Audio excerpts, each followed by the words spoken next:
Hello everyone, welcome to my channel. আজ আমি নিয়ে এসেছি একেবারে নরম আর সুস্বাদু তালের পিঠের রেসিপি। আজকের এই রেসিপিটি আমার কাছে খুবই স্পেশাল, কারণ এই তালের পিঠের সম্পূর্ণ রেসিপিটি আমার মায়ের। খুব সহজ কিছু উপকরণ আর একদম ঘরোয়া পদ্ধতিতে কিভাবে এই সুস্বাদু তালের পিঠে বানাবেন সেটাই আজকের ভিডিওতে আপনাদের সাথে শেয়ার করব। তাহলে চলুন দেরি না করে আজকের রেসিপিটি শুরু করা যাক।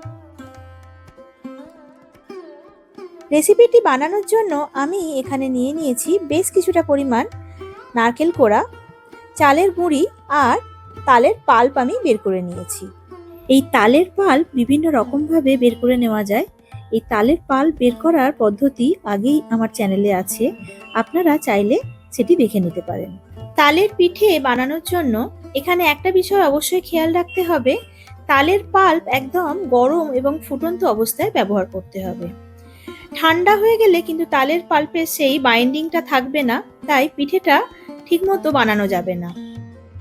এইবার একটা থালার মধ্যে আমি নিয়ে নিলাম প্রায় 2 বাটি মতো চালের গুঁড়ো। এইবার এর মধ্যে দিয়ে দেবো স্বাদ মতো নুন, আর ফুটন্ত তালের যে পাল্পটা রেখেছিলাম সেই তালের পাল্পটাও এর মধ্যে আমি দিয়ে দেব। এইবার এই গরম তাল দিয়ে চালের গুঁড়ো খুব ভালো করে মেখে নিতে হবে। মেখে একটা স্মুথ ডো তৈরি করে নিতে হবে। ডোটা মাখার সময় কোনো জলের ব্যবহার করা যাবে না, তাল দিয়েই এই ডোটা মেখে নিতে হবে। তাল যেরকম দরকার লাগবে ঠিক সেই রকমভাবেই তালটা দিতে হবে।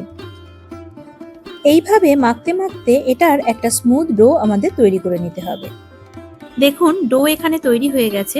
এইবার এই ডোটাকে বেশ কিছুক্ষণের জন্য, মানে 5 থেকে 7 মিনিটের জন্য রেস্টে রেখে দিতে হবে। এইবার ডো থেকে ছোট ছোট লেচি কেটে নিতে হবে। প্রত্যেকটা লেচিকেই হাতে সুন্দর করে বাটির মতো শেপ দিয়ে নিতে হবে। নারকেলের পুর দেওয়ার জন্য সুন্দর একটা খোল তৈরি করে নিতে হবে।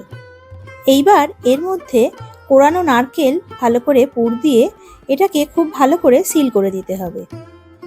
এখানে নারকেল আমরা চিনি বা গুড় কিছু দিয়েই পাক করে নিইনি, নারকেলটা আমরা এমনিই রেখেছি। আপনারা যদি এখানে চান চিনি বা গুড় কিছু দিয়ে এটাকে পাক করে নিতে পারেন। যে যেরকম মিষ্টি খেতে পছন্দ করবেন সেই রকমই এটাকে পাক করে নিতে পারেন। এইবার এই একই প্রসেসে সমস্ত পিঠেগুলোই তৈরি করে নিতে হবে। তবে নারকেলের পুর খুব বেশি বা খুব কমও দেওয়া যাবে না, ঠিক পরিমাণ মতো নারকেলের পুর এখানে দিয়ে নিতে হবে, না হলে পিঠেগুলি ভেঙে যাওয়ার সম্ভাবনা থেকে যাবে।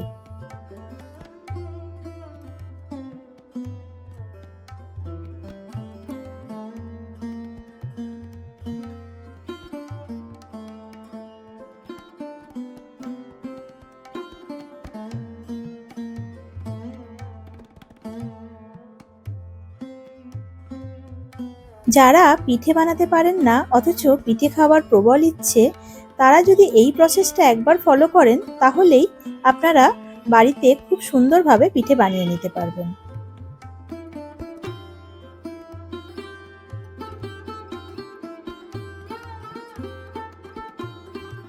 এইখানে এক এক করে সমস্ত পিঠেই আমাদের তৈরি করা হয়ে গেছে। এইবার এই পিঠেগুলোকে আমরা স্টিম করে নেব।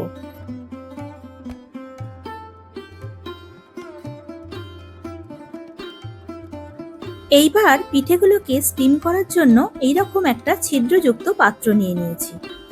এই পাত্রের মধ্যে এক এক করে পিঠেগুলোকে রেখে দিতে হবে স্টিম করার জন্য। আপনারা চাইলে এইরকম পাত্রের মধ্যে একটু তেলও ব্রাশ করে নিতে পারেন, তাহলে পিঠেগুলো তলায় লেগে যাবে না, আর স্টিম হওয়ার পর খুব সহজেই এটা ছেড়ে আসবে।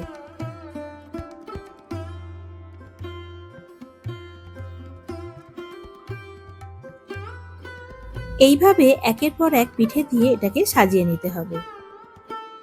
এইবার গ্যাসের ওভেনে একটা হাঁড়িতে কিছুটা জল দিয়ে এইভাবে গরম করতে দেওয়া হয়েছে।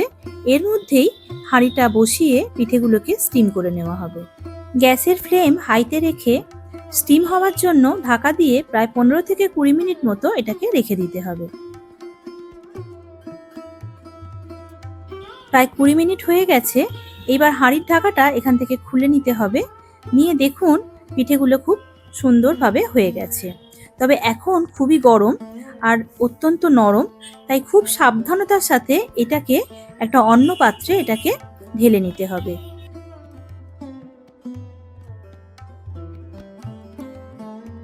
এইবার এটা ঠান্ডা হওয়ার জন্য বেশ কিছুক্ষণের জন্য রেখে দিতে হবে। প্রায় 10 মিনিট মতো এটাকে রেখে দিতে হবে।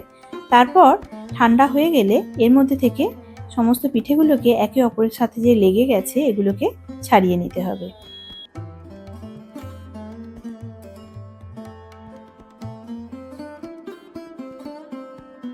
তালের পিঠে একদম রেডি হয়ে গেছে। এবার একটু গরম থাকতে থাকতেই এটাকে আমরা সার্ভ করে নেব। এখন তালের সিজন, বাজারে প্রচুর তাল পাওয়া যাচ্ছে। তো তাল যদি বাড়িতে আপনারা আনেন, এইভাবে তালের পিঠে একবার বানিয়ে খেয়ে দেখতে পারেন। আশা করি আপনাদের সকলের খুব ভালো লাগবে।